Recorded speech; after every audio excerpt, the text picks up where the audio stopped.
اللہ کے ولیوں نے اپنی کتابوں میں ایک بات لکھی ہے، ہم نے جب بھی اس دعا کو پڑھا اللہ پاک جل شانہ نے اسے فوری عطا فرمایا۔ اللہ نے آج تک اس دعا کے مانگے کا رد نہیں فرمایا۔ ایک واقعہ ہے غزالی کرم اللہ وجہہ کا، غزالی ایک سفر میں تجارت کے سفر میں تشریف لے گئے، سفر تجارت میں آپ تشریف لے گئے۔ جب وہاں آپ تشریف لے گئے تو دیکھا ایک شخص ہے جھونپڑی، اس میں سے کرہانے کی آواز آ رہی ہے۔ آپ اندر تشریف لے گئے تو صاحب خانہ نے اندر سے آواز دی، جو بھی صاحب آ رہے ہیں اجازت سے آئیں۔ سمجھ گئے اندر مستورات ہیں۔ وہ صاحب باہر تشریف لے آئے تو پوچھا کیا ہوا، کرہانے کی آواز کیا ہے؟ کہا میری بیٹی ہے، جنگل میں لکڑیاں لینے گئی، اس کے اوپر ایک درخت گر گیا کاٹتے کاٹتے، اور اس کی وجہ سے اس کی کمر ٹوٹ گئی ہے، اب یہ بستر میں پڑی ہے، اب یہ بیچاری تکلیفوں اور دکھوں میں۔ آپ نے فرمایا کوئی مسئلہ نہیں، میں ایک عمل کرتا ہوں، تو ایسا کر صرف اس کا کپڑا لے آ۔ آپ نے اس کے کپڑے کو سامنے رکھا، اس کو کہا اس کو پکڑ، اور اس کی طرف یوں انگلی کی، اور یہ دعا جو اب ہم پڑھنے لگے ہیں، بس یہ دعا پڑھی، اور صرف چند بار ہی پڑھتی اندر آوازیں خاموش ہو گئی، چپ ہو گئی۔ آپ نے فرمایا پوچھو جا کے۔ آپ وہ بندہ اندر گیا تو واپس آیا، کہا بیٹی کو نیند آ گئی ہے، آج کئی ہفتے ہو گئے ہیں سو نہیں سکی، در سے کرہا رہی تھی، اس کو نیند آ گئی ہے۔ آپ فرمانے لگے میں سفر میں جا رہا ہوں، جب واپس آؤں گا نا پھر پوچھوں گا، اگر کوئی تکلیف ہوئی تو پھر دم کروں گا، پھر دعا کروں گا، اور انشاءاللہ ٹھیک ہو جائے گی۔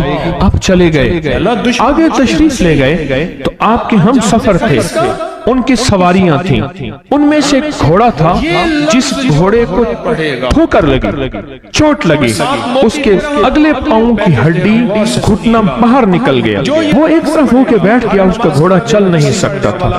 اس نے آ کے غزالی کرم اللہ درخواست کی کہ آقا اس کے لیے کچھ فرما دیں۔ فرمایا میں اس کے لیے دعا کرتا ہوں، یہ ٹھیک ہو جائے گا، اور آپ نے دعا پڑھنا شروع کر دی، اور فرمایا یہ اس کے ہاتھ پہ، اس کی ٹانگ پہ آپ نے ہاتھ پھیر دیا، جو معذور تھی ٹوٹی ہوئی نکلیا ہوا گھٹنا تھا، فرمایا ٹھیک ہو گیا۔ اور قافلے والوں نے دیکھا وہ گھوڑا سب سے آگے تھا، سب سے سبک رفتار تھا، اور سب سے لاجواب تھا۔ آگے ایک جگہ تشریف لے گئے تو قافلے کو پیاس لگی، پانی کی ضرورت تھی، کنواں دیکھا تو کنواں خشک تھا۔ آپ نے فرمایا کوئی بات نہیں، یہ دعا پڑھی، اور دعا کو پڑھ کے اپنا لعاب کنویں میں ڈال دیا۔ فرمایا کنویں میں پانی کا ایک جوش اٹھا، اور پانی اٹھا اور منڈیر سے باہر نکلا، لوگ پینے لگے تو آپ نے روک دیا، فرمایا مت پیو، کنویں کا جو کھڑا کالا پانی ہے وہ نکل جائے، اور پھر شفاف پانی جب نکلا فرمایا یہ پانی پیو، مشکیزیں بھرو، سواریوں کو پلاؤ۔ قافلہ چلتا رہا، آگے تشریف لے گئے، آگے دیکھا تو کھانا ختم ہو گیا، کھانا ختم ہو گیا، مجھے اتنا کھانا تھا کہ اب کھا لیں، آئندہ کیسے کھائیں گے؟ تو آپ نے فرمایا جو کھانا ہے لے آؤ۔ آپ نے کھانے کو رکھا، اوپر کپڑا ڈال دیا، اور یہ دعا پڑھنی شروع کر دی جو ابھی ہم بیٹھ کے پڑھیں گے، خوش قسمت ہیں آپ۔ اور کپڑا ڈال کے فرمایا دعا فرمائی، یہ عمل فرمایا، یہ دعا پڑھی، اور اس کے بعد فرمایا دیکھو کھا لیا، اور فرمایا ہمارا 17 دن کا سفر تھا، اس 17 دن میں ہم نے کھایا، لوگوں کو کھلایا، جہاں لوگ آتے تھے ان کو بٹھاتے تھے، دسترخوان ہمارا تھا چند افراد کا، پھر سینکڑوں لوگوں نے کھایا۔ 17 دن کے سفر میں تھوڑی سی کمی بھی نہ ہوئی، جب گھر لوٹے تو وہی کا وہی ہمارا خزانہ، کھانا وہی سارا توشہ موجود تھا۔ آگے تشریف لے گئے تو ایک تجارت میں ایک دیکھا تو ایک بندہ ہے ٹھیکریوں پہ ٹھیکریاں مار رہا ہے، آپ اس کی طرف تشریف لے گئے، آپ نے اس کو جا کے دیکھا، لگتا ہے کہ تو پرانا جواری ہے۔ اس نے کہا جوا کھیلتا تھا، سب کچھ ہار بیٹھا ہوں، ہر چیز زندگی ختم ہو گئی ہے۔ آپ نے فرمایا اچھا ایسا کر توبہ کی نیت کر لے، اللہ سے توبہ کر لے، اور پھر میں تیرے لیے دعا بھی کرتا ہوں، عمل بھی کرتا ہوں، تو ایسا کر پتھر پہ پتھر مار، تیرا ہر پتھر سونے کا بنتا جائے گا۔ آپ بیٹھ گئے، اس نے ویسے ہی پتھر پہ پتھر مارا، اور